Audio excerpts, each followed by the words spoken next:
Muito bem, agora nós temos uma missão difícil, complicada, e eu conto com a agilidade e rapidez de raciocínio de vocês. Nós temos que colocar, para quem está vendo a gente, quais jogadores estão disponíveis hoje para o jogo de sábado, certo?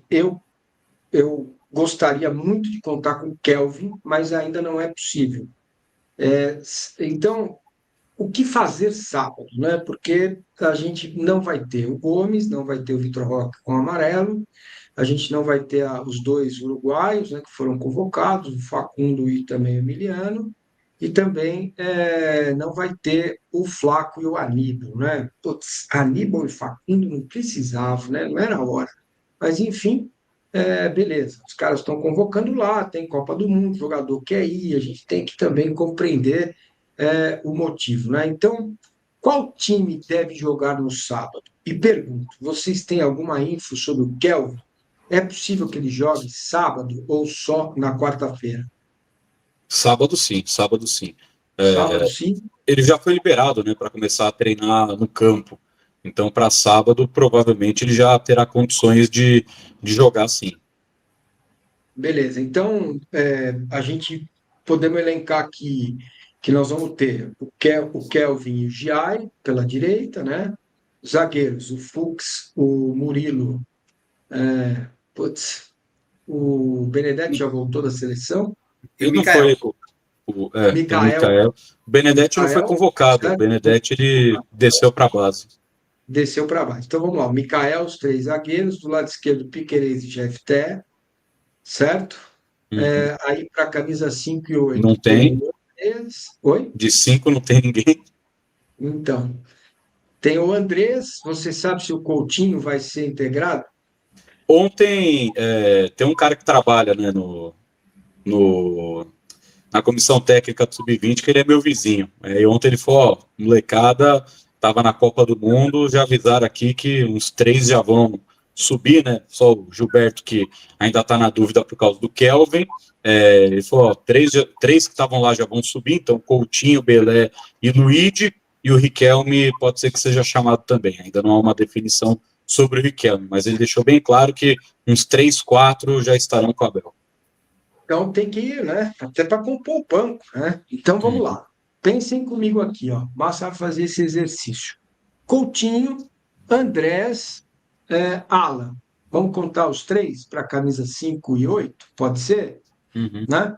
Aí tem Veiga e Maurício, tem o Felipe Anderson e o Andrés, eu já falei, né? Tal, Felipe Anderson para um lado, começa a complicar, né? Começa a Bruno rarear. Rodrigues, Luiz O e Bruno, Belé. o Bruno Rodrigues, o Luigi e o Belé. Dessa massa aí que a gente está lembrando e falando, quem pode jogar? Eu imagino o Everton e Kelvin garantidos, Murilo e Fux garantido, Piquerez. Atrás está de boa.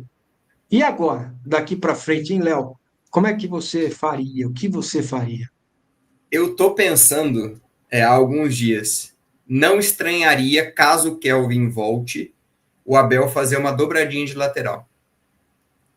Giai defensivo e o Kelvin como ponta. Para ter um ponta de velocidade ali, já que o time não vai ter. Nesse bololô todo, não vai ter uma velocidade. Então seria Então, Kelvin na direita, Giai, o lenhador atrás, do lado esquerdo, o Felipe Anderson, né? Agora, 5 e 8, e aí? Alan e Andréas.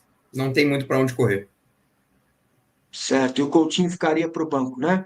Ficaria como opção. Aí tem outra pinimba aí, né? Tem Veiga e Maurício. Põe os dois de dupla e o Luiz, não? Eu acho, por conta dos desfalques, que o Abel vai apostar em quem é mais experiente.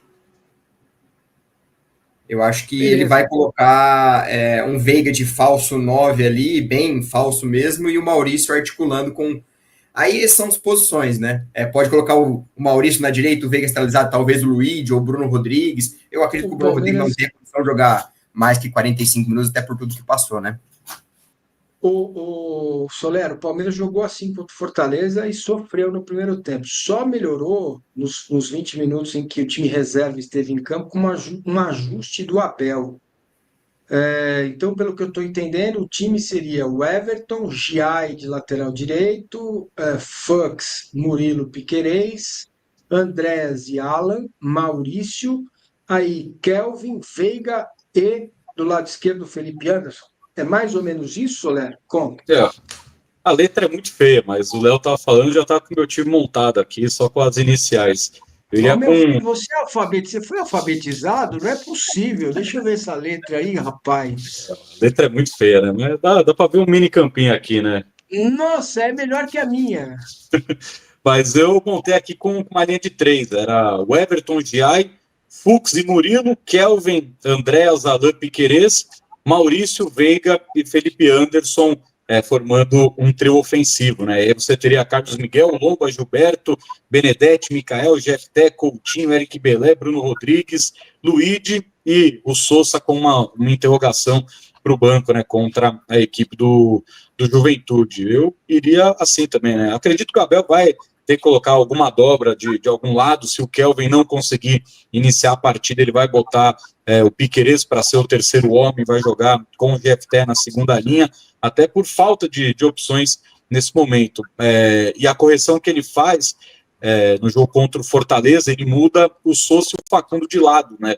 Porque nesse esquema que ele vem jogando, o Giai não vai dar certo, porque você precisa ter um lateral, os dois laterais, a todo momento, eles precisam te dar opção ofensiva, os dois precisam estar pisando na área do time adversário, os dois precisam te dar o corredor inteiro para fazer a jogada. E o Giai não tem essa característica. Quando o Giai sobe, ele deixa espaço atrás e fica perdido, né? Fica meio barata tonta em campo. Então, como o Abel fez esse ajuste no jogo contra o Fortaleza, para deixar o Sousa com o pé direito para explorar o corredor, jogar com profundidade, com o pé direito, o Facundo pelo lado esquerdo, para mim esse foi o grande erro dele contra o Bahia, porque ele coloca os dois invertidos naquele campo horroroso. Você vai colocar o Sousa para jogar na esquerda para o Sousa ficar trazendo a bola por dentro, você perde a velocidade, porque o gramado não vai te dar velocidade. Se o Sousa entrasse na direita, a bola sempre ia cair no pé bom dele para cruzar.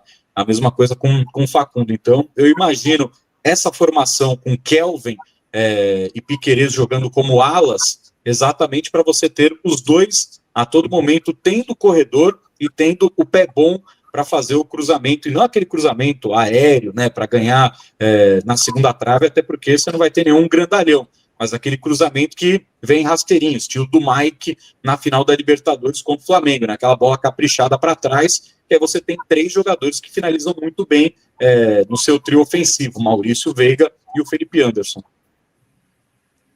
Muito bem, tem o Larson, né? O Léo, você acha que o Larson pode ir para o banco, pelo menos? Ele continua lá nos treinos ou foi só um período? Só um pitaco. Se o Palmeiras tiver o Ramon Sousa no sábado, por ser só um edema, acho difícil, mas sendo só um edema, cria-se uma possibilidade mínima de acontecer. Já é um ganho absurdo você ter o Sousa ali para ter um. Putz. Ele de ser um atacante no ataque. Aí não precisa dobrar a lateral. Aí vai o Maurício na direita, Veiga e Sousa por dentro, Felipe Anderson do lado esquerdo, né? Seria incrível, né? Você acha que você tem informação, Soler ou Léo, primeiro Léo, se o Larson tem alguma possibilidade de ir pelo menos para o banco, ou foi só aquele período em que ele passou lá como teste, explicando, o garoto foi contratado lá do Goiás, não é isso? E está fazendo testes aí. Testes não, foi contratado mesmo e está fazendo treinos com um profissional. Me fala, Léo. Eu acho que o banco vai ser, tirando os contratados ali, Carlos Miguel, Lomba, Jefté, Mikael, vai ser só molecada. Já coloca só para preencher banco, sabe? Coloca o Larson. Não sei se ele continua treinando com os profissionais. Um que não aparece tanto, mas segue treinando também, é o Robson, zagueiro que é capitão do Sub-20, renovou recentemente também, além do Larson. São vários jogadores, né? Riquelme, Coutinho. O Abel já fazendo ali, vamos dizer assim, uma peneira de quem pode figurar em 2026, mas aí é só uma opinião, não é informação. A informação é que ele segue treinando, mas eu acho que o Abel vai completar o banco só com a molecada. Ele vai... Não tem o que fazer. Deixa a molecada ali, já dá ritmo para ele, já pegando ali o clima do profissional, mas mesmo colocando, acho que até as alterações seriam meio previsíveis, né? Colocar o Luigi, colocar o Bruno Rodrigues, colocar o Jefté, se não tiver dobra lateral, trocar o Giai pelo Kelvin, o Kelvin pro Giai. Acho que, pensando já em alterações do jogo do Juventude, seria basicamente isso. Com exceção do Larson, né? Eu tenho a tendência de chamar ele de Creyson, mas seu Creyson é outra figura. Com exceção do Larson, por isso que eu acho que esse trabalho que o Palmeiras faz, integração base profissional, é muito bom, né?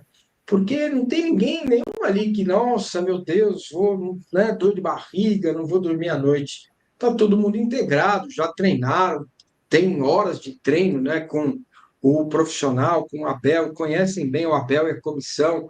Isso dá uma certa segurança, tá?